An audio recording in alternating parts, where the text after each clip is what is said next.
was born in 1946 in Wasco, California. And I lived there about 2 years. Then my dad worked for PG&E and he had a job in Merced. And so we moved there when I was about 2 or 3 years old, I'm not sure. And I lived there the rest of my life. And, I don't remember anything about Wasco. When I was really young, my closest friend was Robbie Hawkins. He lived next door and we were thick as thieves. We did everything together. I remember one time we were playing. Robbie's parents, his mom was from Australia, and she was a lot more stricter than my parents were.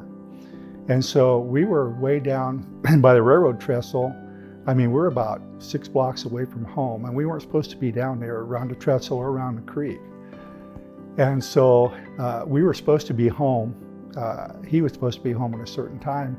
Well, he wasn't home. We were still playing. We were having so much fun. Well, so we saw his mom and dad in a car looking for him. So we hid under, there was a culvert that went underneath the railroad tracks. We hid in there so they wouldn't see us because they didn't want to get in trouble for being down at the trestle. So as soon as they drove off, we ran down towards home, and he got in a lot of trouble, but he didn't get in trouble for being at the trestle because they didn't see him. I would get up in the morning, and have cereal and stuff, and then my mom would say, "What are you going to do?" And we said, "I'm going to go out and play." And we would just go out and do whatever we wanted.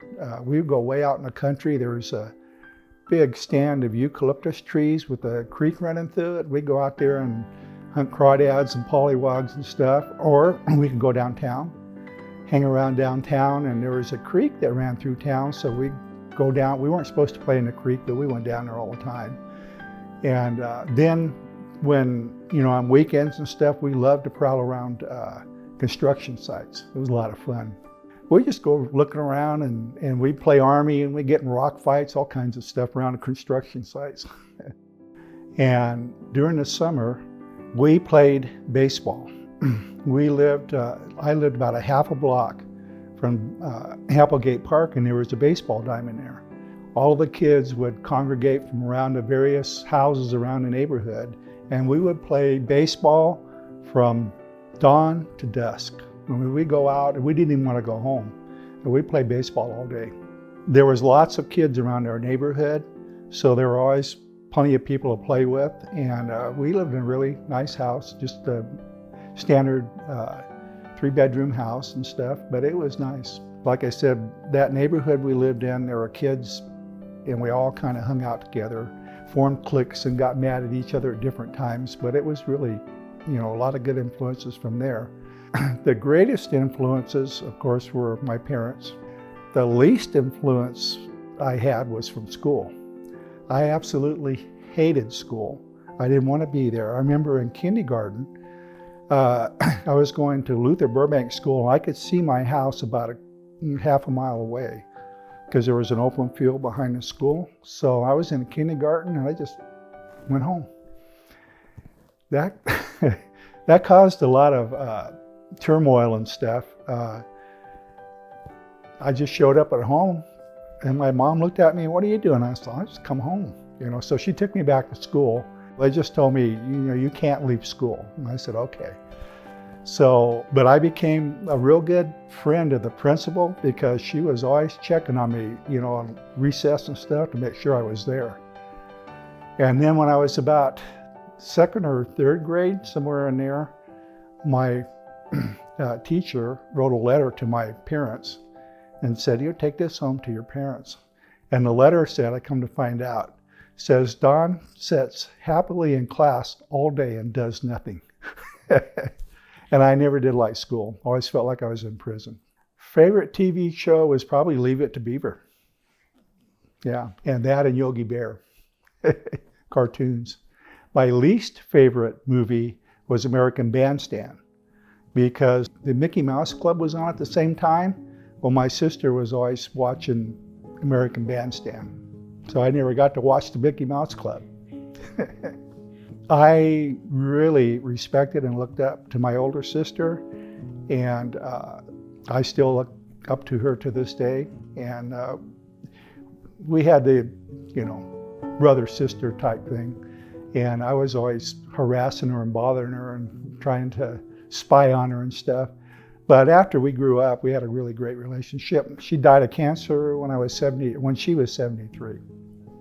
My dad, he worked at PG&E. Prior to that, he was in World War II, and he was in the European theater.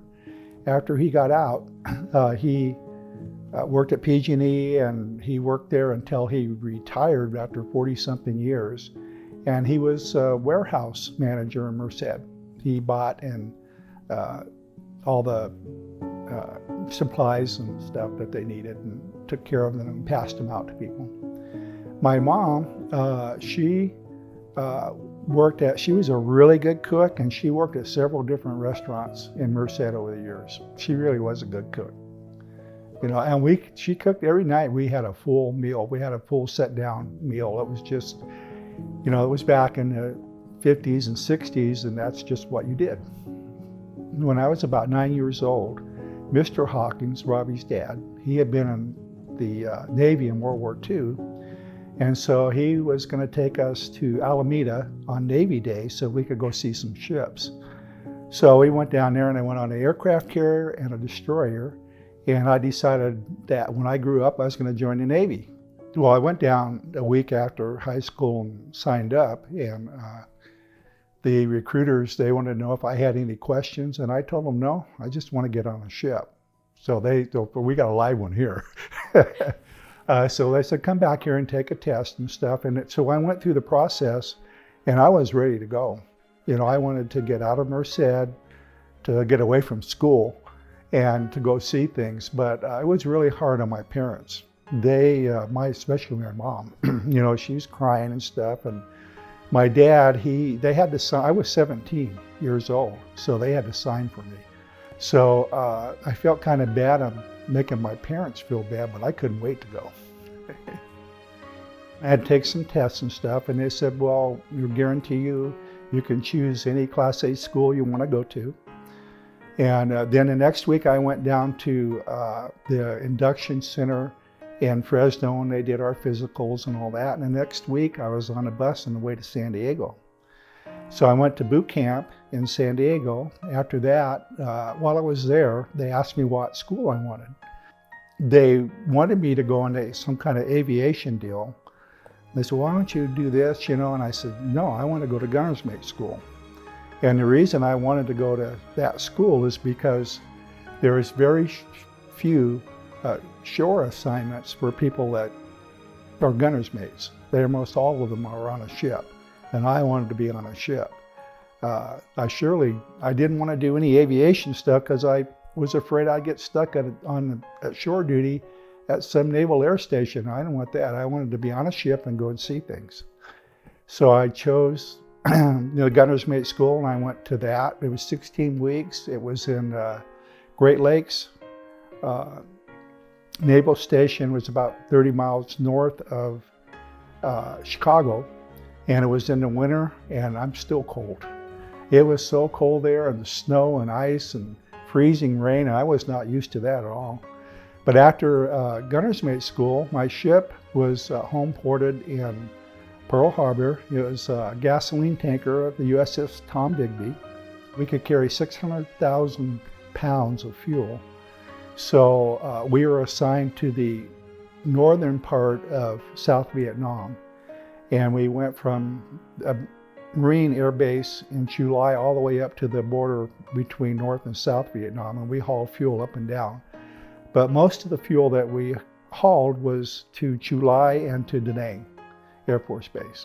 We were occasionally on shore in Vietnam, but when we were in like Subic Bay in the Philippines or Hong Kong, and they actually went there for rest and recreation. So you would get to go ashore and stuff, yeah. I liked all of them. I was a young kid and got, go to the Philippines and saw a lot of South Vietnam, and we went to Hong Kong. That was interesting because Hong Kong now is a really vibrant city with all these big skyscrapers and stuff, but back then it wasn't like that. And a lot of the people lived on junks. They're the Chinese boats. I mean, they had whole cities of junks. And when we were anchored there, we had a junk that came up and tied up to next to our ship, and they took all of our garbage. For, you know, any kind of garbage we had, they would take it. The food, they would eat it, I guess, and stuff. And they would clean our garbage cans. They'd come back nice and shiny and stuff. And but then we went to Taiwan. Now, I liked Taiwan a lot. Went to Kaohsiung in Taiwan. Japan, I've been to Sasebo, Japan, and to Yokosuka, Japan, and of course Hawaii. So I really got to do what I wanted. I wanted to see a lot of things, and I did. In the Navy, you have to stand watch. And the way the gunnery department stood watch is we were on the flying bridge as a lookout. Then from there, we went down to steer the ship. From there, we went to lee helmsman, which you just stand there in the pilot house, and any messages or anything that needs to be done, they send the lee helmsman. From there, they send you back to the fantail. So you rotate so that you don't get sleepy and stuff. Well, I had not been on a ship for just maybe a month and a half, and I was the lee helmsman, so I was like the messenger. And so the captain had a wake-up call for 0530. So they told me, the lee helmsman, go down and wake up the captain, and he's got a call in at 0530. So I go down there, and I go in his stateroom, and I tell him, I says, 0530, Captain. He didn't say anything and stuff, so I thought, well, it's like chicken. I said, 0530. He looked at me, and he said, okay. So I go back up, and then I get off watch, and we have breakfast and stuff. And every morning, each section of the ship has to muster. So at muster, the gunnery officer came down and gave me a talking to in very explicit Navy language that under no circumstances do you ever touch the captain.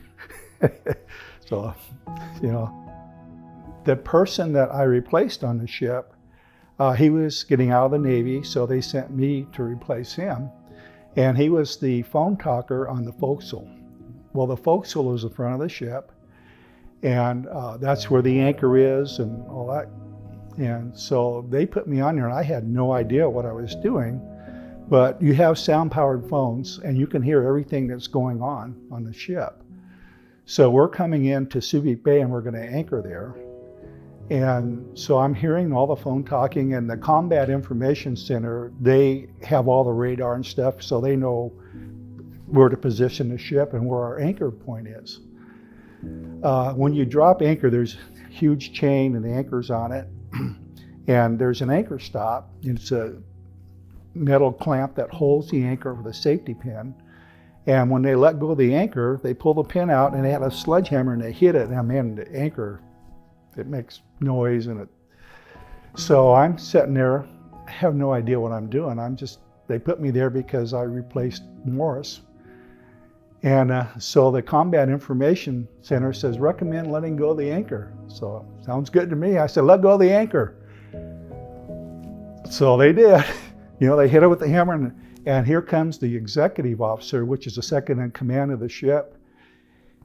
He's yelling at me, what are you doing? They said, let go of the anchor. He says the only person that can give that command is the captain of the ship. What are you doing?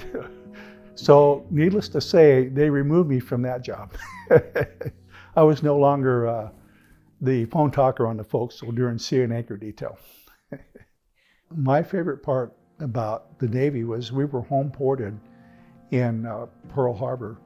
So a bunch of us guys, when we were there, we would be there for maybe 6 months, and then we'd be out to sea. We rented an apartment in Waikiki. And so we would go surfing and hang around down there. It was a lot of fun.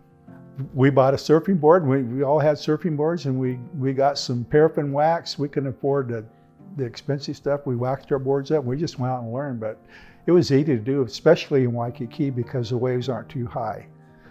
We went around on the north side where the big waves are. We didn't do a lot of surfing there because it was beyond our capability. But we'd also go to a place called Makapu, and we'd go body surfing there. And we just get on a wave and ride and just ride it in, and sometimes you get thrown down and just rolled around in the sand and stuff, but it was a lot of fun. A lot of friends in the Navy and a lot of good memories and stuff. And I often wonder, what happened to everybody, because we kind of scattered after we got out of the Navy. And we all, when you're in the Navy, oh yeah, we'll keep in touch and stuff, but when you get out, you're starting a whole new life. And you don't really keep in touch. I came home, I just went to my regular home, with my parents, and I started going to college and stuff. I started out studying history, and I took some classes, but then I got waylaid and didn't finish that. But later I went back and I got my associate degree in fire science, because I worked for the fire department. I needed a job, and I had worked at a place called Stewart Radiator. It was a miserable job. We were putting radiators together. And so I started looking around. Well, my dad had, at PG&E, he was a fire safety officer, and he had taken a lot of classes with some of the guys at the fire department, the fire science classes. So he says, well, you ought to go down and apply to the fire department. So I did, and took the test. I come out number 1, and they hired me. So I was just looking for a job at that time. The fire department, I actually loved working there. Was there almost 34 years, and there's a lot of friends there. And the fire department is really a different kind of animal, because you're there for 24 hours, and it's almost like a second family. And you get to know everybody really well, warts and all, But there was a bunch of great guys there, and there were some real characters there, and there was always rumors going on. There was always something going on, and so it was a lot of fun. When I first went to work at the fire department, I was 22 years old, so everybody treated me like a kid. Most of the people were older, and the captain called me Donnie all the time. So we got a call one night to go down to the jail, and we got down there. The women's cell block was full of smoke. They were protesting something, and they set mattresses on fire, and it was just full of smoke.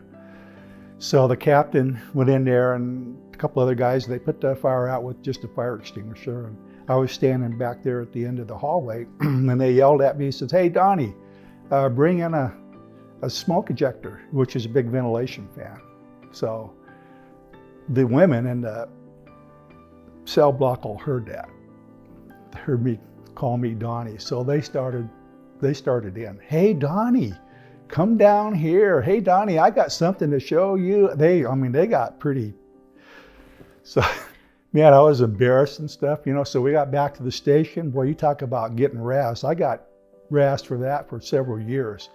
Said, how come you know all these women in jail and stuff? I said, I don't know any of them. Yeah, sure. So that went on for a while. Another thing that happened,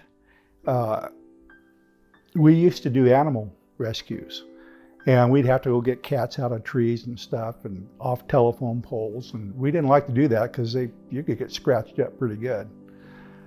So one day we were sitting there, it was a Saturday afternoon, it was in the middle of summer. Somebody called in, and they had a pet monkey at the park, and it got out. And they wanted us to come down there and get it for them out of the tree. So we're looking at each other like, this is stupid. You can't.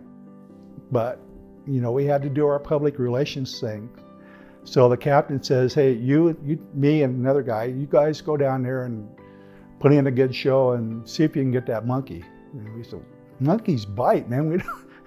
He says, you get going and just go do it. Okay, so I was driving the ladder truck, the aerial, and the other guy with me, he was in the captain's seat. And so we went on the air.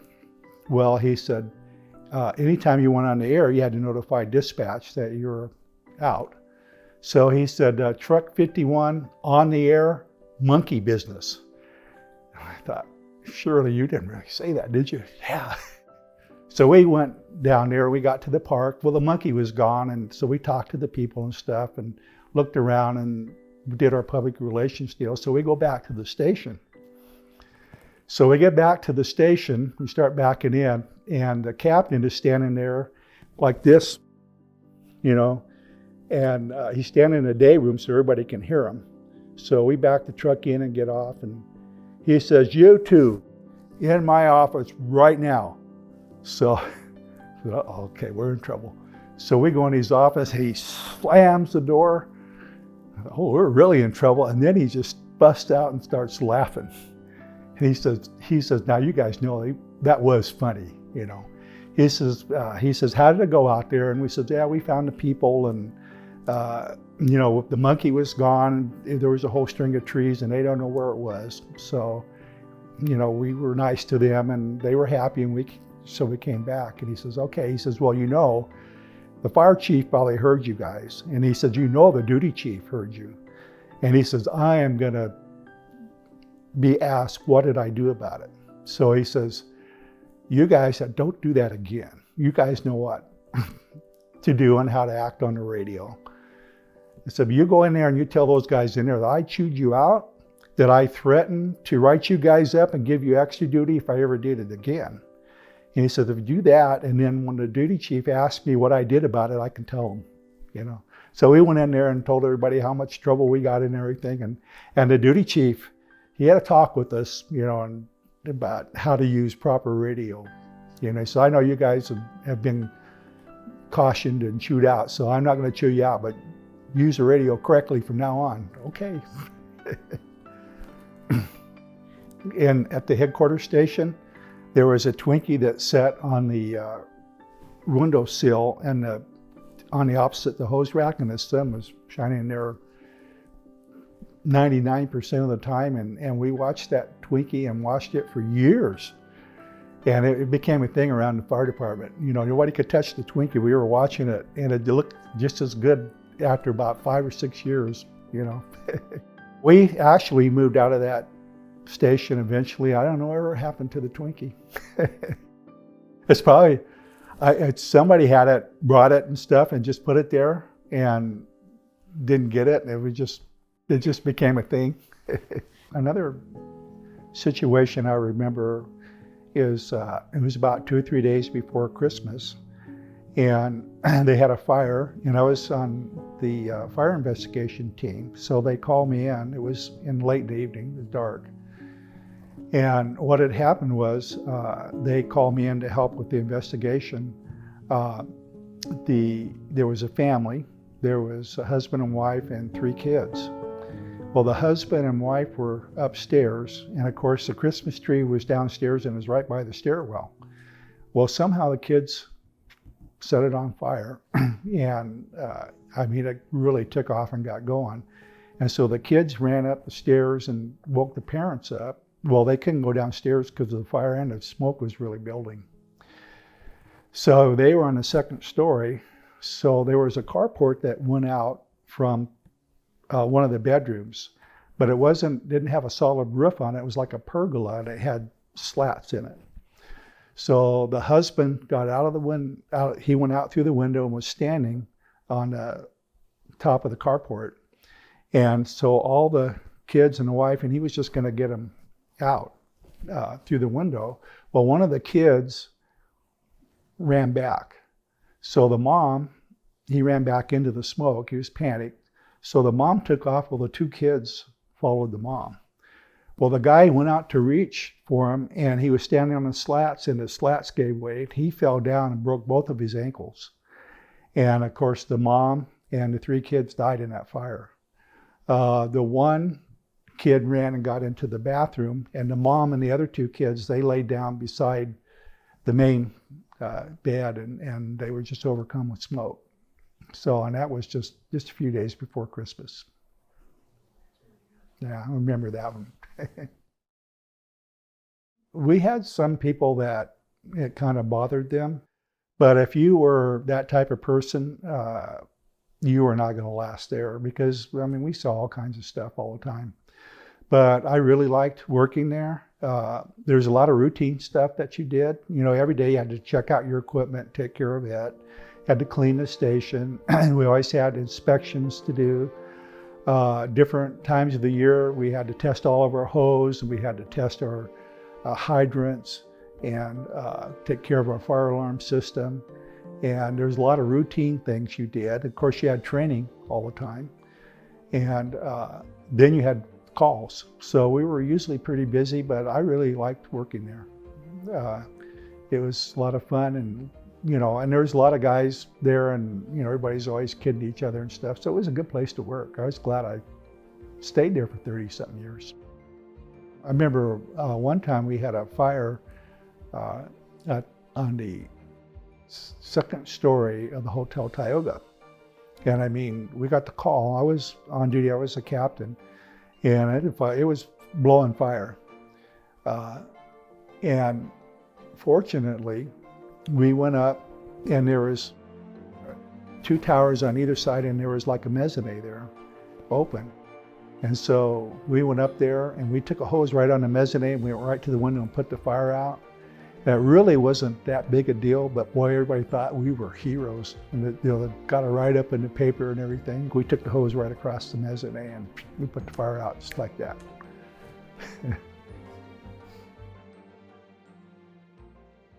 First job I ever had was, I was in the 8th grade, and I worked on Saturdays at Jiffy Car Wash. Me and another guy, we ran the vacuum system, one on each side, and people would pull their cars in, and we'd vacuum their cars, and then they would take it around, and they would steam the tires off. And I mean, it was and back in those days, labor was cheap, and it was very intensive car wash. People would do your cars with a steamer, and they chamois your car off for you and everything. So that's the first job I had. And I kept that job until I was a sophomore in high school. And in my junior year, I went to work for Andrew Crum. He was a peach farmer who also had an interest in Planata dehydrators. And in the first part of the summer, we harvested the peaches, we swamped them and graded them and packed them up for the cannery. And then after we finished the peaches, we went and worked in the figs. And what we did was we would take the figs and grade them and put them on these big wooden trays. And then we'd take the trays on a little railroad car type thing and put them in these smokehouses, and they would burn sulfur in there and get sulfur all over the figs so that bugs wouldn't get on them. Then we'd take them out into the yard and put them out in the sun to dry. And after they were dried out sufficiently, then we'd take them in and grade them and send them off to the packing shed. And so I worked there all summer doing that. And needless to say, it was years before I could eat another fig Newton, because I seen what those figs went through and I didn't like it. I met Susie when I went to work for Foster Freeze as a cook, and she was a waitress there. I had just gotten out of the Navy. I got out of the Navy in 1967, so it was 1967. We got to know each other, and the rest is history. It was one of those kind of symbiotic things that just kind of happened. I'm not sure. I'm old and I can't remember much. When we were dating, we were very poor. I was, just barely making it and stuff. We weren't making hardly any money. And so we just go on drives and stuff, or we would go to the movies and out to eat every once in a while, but we didn't do anything fancy because we were poor. Her mom was out of town. She had went to Tahoe with some friends. So she was gonna make a candlelight dinner for me. So, oh, this is good. So she had cooked a bunch of stuff and she broiled some steaks. So she was bringing my steak over at a broiling pan, and she accidentally tilted a little bit and poured hot grease all over my leg. So there I was. I didn't know what to do. I mean, it was hot. I was burning and stuff, and I didn't want to take my pants off. I didn't know what to do.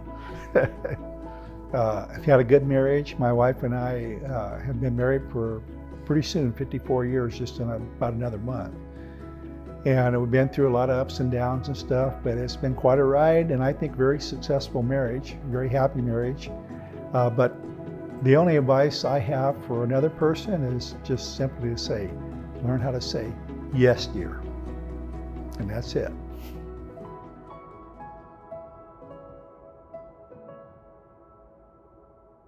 I've had a lot of hobbies over the years.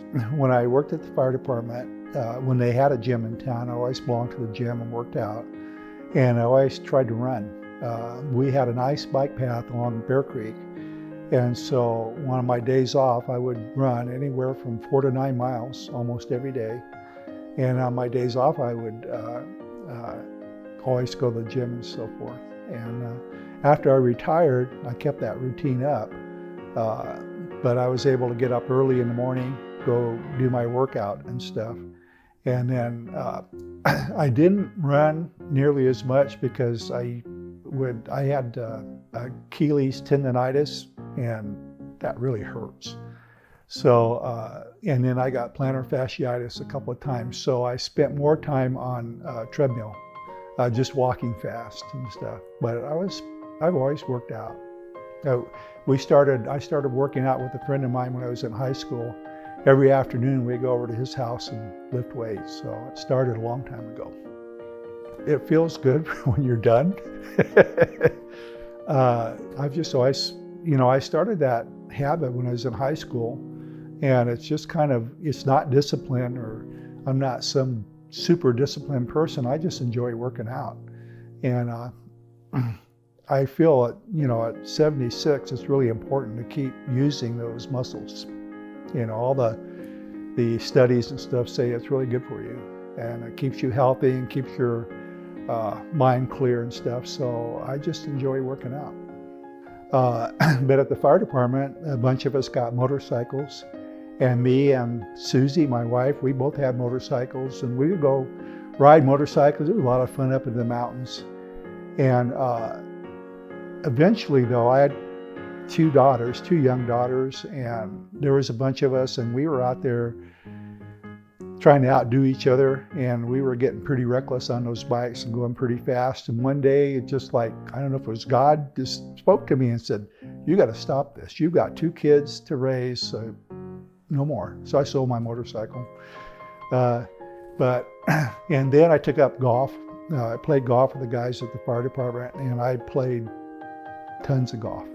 And we had some friends of ours that liked to play golf, so we traveled with them to different places and played golf. And I played golf up until some of my golf partners are all passed away now. But I hurt my back, my shoulder, and my hand, and got hard to play golf. So, but my favorite thing to do is hiking. Do a lot of hiking, and I still love hiking and stuff. I've hiked all over the Sierra. And now when I go back to my youngest daughter's home in North Carolina, we do a lot of hiking back there. There's a trail called the Mountain to Sea Trail. It starts at the Smoky Mountain National Park, and it runs down the Appalachian Trails through North Carolina out to the Outer Banks. And so my daughter and I are hiking sections of that at a time. It's over 1,000 miles long, so I don't think we're going to get the whole thing done. My favorite hike that I ever went on was with my son-in-law and my granddaughter, Abby. We went to the other side of the eastern side of the Sierra, and we stayed at Bishop. And then we went up to South Lake, and we took a hike all the way up to Bishop Pass. And it was 11 or 12 miles round trip. And it was some beautiful country, lakes and big high 14,000 peaks on either side. And we made it and came back, and we were all exhausted. And I remember we went down to Subway and got big Subway sandwiches. And Abby was about, 12, 13. I'd never seen anybody devour a sandwich so fast. That was my favorite hiking trip. It was great having kids, but boy, when that little baby shows up at home, all of a sudden you have a lot of weight of responsibilities on your shoulders, But yeah, my 2 daughters are great. I wish I could do it all over again. I remember when our youngest daughter came home, she had a condition, I think it was bilirubin or something like that. And the poor kid, she was yellow because it was like yellow jaundice because some things had to kick in her system before her liver started working correctly, and she had real bright red hair. So here's this poor little kid. She's yellow with bright red hair, you know. And the bad thing is that we literally had to put her under a grow light. So the thing is, though, is we had to tape her eyes closed, you know, cloth over her eyes because it would damage her eyesight. So here's this poor little baby sitting there in the crib, you know, or the thing we had, I know what you call it, it's like a crib, with a grow light over her, and she's crying all the time because she wanted to take the stuff off of her eyes, you know. So I felt really sorry for her, but now that it's all over, looking back, it was kind of funny because she looked really funny, all bright yellow and orange hair. When we first found out that we were going to have a baby, we were very happy, but a little bit nervous because we didn't know what all that was going to entail. And looking back, I certainly did not know what all it was going to entail, but we're glad that we had 2 daughters and they turned out really good. When we named our kids, my wife and I talked about it and stuff, and we came up with their names, and we really liked the names we chose for them. They seemed to fit them. My oldest daughter was Hope Allison Chandler, and we named our youngest daughter Sarah Ann Chandler. So we always called them Hackensack by their initials. But they both really seemed to fit their given names. Hope is always kind of a hopeful and bright, cheerful person, and Sarah Ann is the same way. And like my wife used to say, nobody doesn't like Sarah Lee. That was a commercial. Well, nobody doesn't like Sarah Ann. The thing that has given me the hope, the most hope throughout my life, is my faith in the Lord. I became a Christian when I was about 23 years old, and through hard times, good times, the Lord has always been there, and we have really, our family has really been blessed, and the Lord's been faithful to us this whole time. The way I got saved was kind of unusual. I was laying in the backyard getting a suntan, and I always got a suntan every year. So I like to read, pass the time while I'm getting a suntan. So I got this book. It was by Norman Vincent Peale. It was a real famous book. It was about positive thinking. And it was a Christian pastor, and he talked about Jesus in there, and people needed to receive Jesus as their Lord and Savior and stuff. So I read that, and I got kind of curious because I knew nothing about church at all. I mean, nothing. And so finally he said, you know, in there that you needed to ask Jesus into your heart. Well, I did. And I had a tremendous experience. I mean, I could feel the presence of God just with me all the time. And I thought, well, I must have gone crazy, because if other people experienced this, I'd be telling people about it. And so I walked around. I didn't tell anybody because I thought, well, maybe there's just something wrong with me or something.